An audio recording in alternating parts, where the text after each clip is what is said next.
নারায়ণগঞ্জের ভুইয়ারবাগ এলাকাবাসীর দানি নির্মিত বিদ্যানিকেতন হাই স্কুলকে পারিবারিক ট্রাস্টি সম্পত্তিতে পরিণত করা কুচক্রী কাশেম হুমায়ুন ও এটিএন বাংলা এটিএন নিউজের নারায়ণগঞ্জ প্রতিনিধি আব্দুল সালাম গংদের গ্রেপ্তার ও বিচারের দাবিতে সংবাদ সম্মেলন করেছে এলাকাবাসী। যাতে আমাদের এই স্কুলটার পরিবেশ আবার স্বাভাবিক অবস্থায় ফিরে আসে এবং আর কোনো কুচক্রী মহল যেন এই স্কুলটা ধ্বংস করার জন্য লিপ্ত হতে না পারে।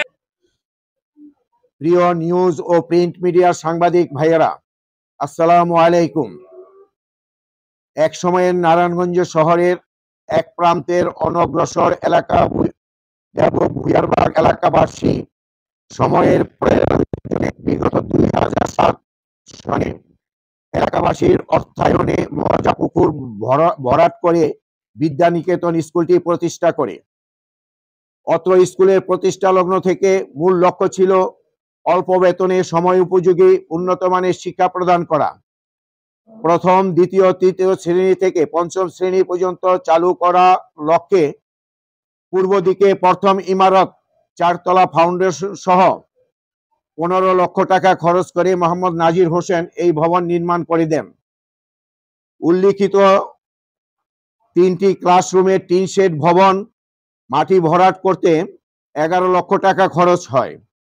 এলাকাবাসী এই টিন শেড নির্মাণে 500 হইতে 10,000 টাকা পর্যন্ত মোট 3 লক্ষ টাকা চাঁদা প্রদান করেন। বাকি টাকা নাজির হোসেন ঋণ হিসাবে প্রদান করেন। একই সময়ে এলাকাবাসী জনাব আহসানুল্লাহ 1,50,000 টাকা অনুদান হিসাবে প্রদান করেন। জনাব নাজির হোসেনের হাওলাতকৃত টাকা দীর্ঘ 7-8 বছরে পরে ফেরত দেওয়া হয়।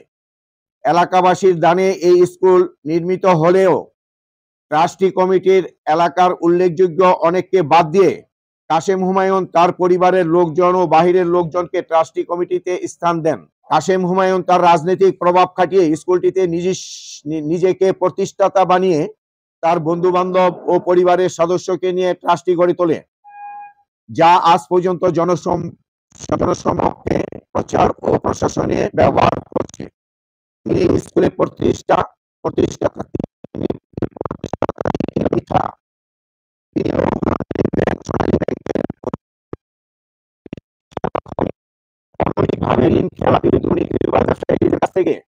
স্কুলের নামে অর্থ অনুদান গ্রহণ করে অপ্রয়োজনীয় খাতে ব্যয় করে ব্যবহারের নামে তহবিল তছরূপ করেন।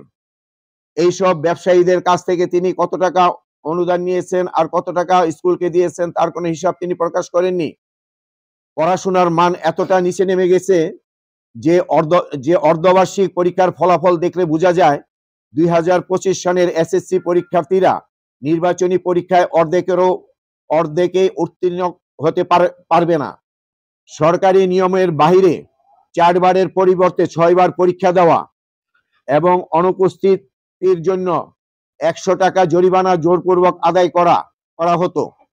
স্কুল থেকে টিসি নিতে 3,500 টাকা দিতে হয়। কখনো বাইরের এলাকার শিক্ষার্থীদের কাছ থেকে 5,000 টাকা রেখে দিত। সবচেয়ে লজ্জাজনক বিষয়, স্কুলের ক্যান্টিনে নিম্নমানের খাবার পরিবেশন করে বিক্রেতার কাছ থেকে ঘুষ বাণিজ্যের অভিযোগ রয়েছে কমিটির সিনিয়র সহসভাপতি আব্দুল সালামের বিরুদ্ধে। আব্দুল সালামের কাছে যৌক্তিক দাবি নিয়ে গেলে শিক্ষার্থীদের নেশাখোর, বাবাখোর বলে গালি দিয়ে তাড়িয়ে দিত। বিভিন্ন সময়ে অভিভাবক, এলাকাবাসী অভিযোগ নিয়ে গেলে স্বৈরাচারী কায়দায় তাদেরকে নাজেহাল করা হতো। অনেক শিক্ষার্থীকে শারীরিকভাবেও তাদের কাছে নিগৃহীত হতে হয়েছে। কৃষ্টি ও সংস্কৃতির নামে বছর জুড়ে অনুষ্ঠান করে স্কুলে পড়াশোনার মানের 12টা বাজিয়েছেন। শিক্ষার্থী, অভিভাবক ও এলাকাবাসীর মনে দীর্ঘদিনের এই কমিটির দৌরাত্ম্য ও রামরাজত্বের প্রতি পুঞ্জীভূত ক্ষোভের বহিঃপ্রকাশ ঘটে গত 20/8/24 ইংরেজি তারিখে শিক্ষার্থীরা আবুল কাশেম, আব্দুল সালাম ও ট্রাস্টি কমিটির প্রতি বিক্ষুব্ধ হয়ে সহসভাপতি আব্দুল সালামকে অবাঞ্ছিত, অপমানিত ও গণপিটুনি দিয়ে স্কুল থেকে বিতাড়িত করে। শিক্ষার্থীদের মূল দাবি ছিল কাশেম হুমায়ুন, আব্দুল সালাম ও প্রধান শিক্ষকের পদত্যাগ। ছাত্রদের প্রচন্ড বিক্ষোভের মুখে প্রধান শিক্ষক তাৎক্ষণিকভাবে পদত্যাগ করতে বাধ্য হন। অভিভাবকদের ডেকে ভয় ও হুমকি দিয়ে নাজেহাল ও অপদস্থ করে যাতে তারা কোনো আন্দোলনে যোগ না দেন, যা দেশের প্রচলিত ফৌজদারি আইনে দণ্ডনীয় অপরাধ। আন্দোলনরত শিক্ষার্থীদের সাথে প্রথম থেকেই বৈষম্য বিরোধী ছাত্র আন্দোলনের নারায়ণগঞ্জ জেলার সমন্বয়কগণ এ ব্যাপারে সার্বিক সমর্থন ও কার্যকর ভূমিকা পালন করেন, যা সত্যি প্রশংসার দাবিদার। স্কুলের অভ্যন্তরে শিক্ষার্থী, অভিভাবক ও এলাকাবাসীর সম্মুখে মোবাইল ফোনের মাধ্যমে সমন্বয়কদের কাছে পদত্যাগের ঘোষণা দেন সভাপতি কাশেম হুমায়ুন। বর্তমানে স্কুলে পড়াশোনা ও ব্যবস্থার স্বাভাবিক পরিবেশ ফিরিয়ে আনার লক্ষ্যে জনাব নাজির হোসেন সহ অভিভাবক, এলাকাবাসী ঐক্যবদ্ধভাবে প্রচেষ্টা চালিয়ে যাচ্ছেন। প্রিয় সাংবাদিক ভাইয়েরা, আবুল কাশেম ও আব্দুল সালাম গঙ্গদের স্বৈরাচারী পরিবারতান্ত্রিক ভাবে স্কুলটাকে নিজস্ব সম্পত্তির মতো নিজেদের খেয়াল খুশি মতো ব্যবহার করছে, যা কোনোভাবেই সমর্থনযোগ্য নয়। আপনাদের কাছে অনুরোধ, আপনারা স্ব-উদ্যোগে এই বিষয়টি পুঙ্খানুপুঙ্খভাবে যাচাই করে বাস্তব ও সত্য পরিস্থিতিটা তুলে ধরবেন।